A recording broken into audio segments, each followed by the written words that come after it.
அழகே உன்னை காணாமல் அன்னம் தண்ணீர் தொடமாட்டேன்.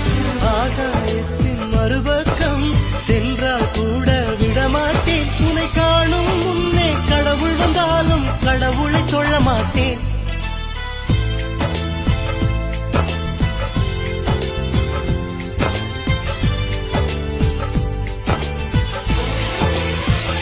எங்கோ ஓர் சாலை வளைவில் பிம்பம் தொலைந்தது.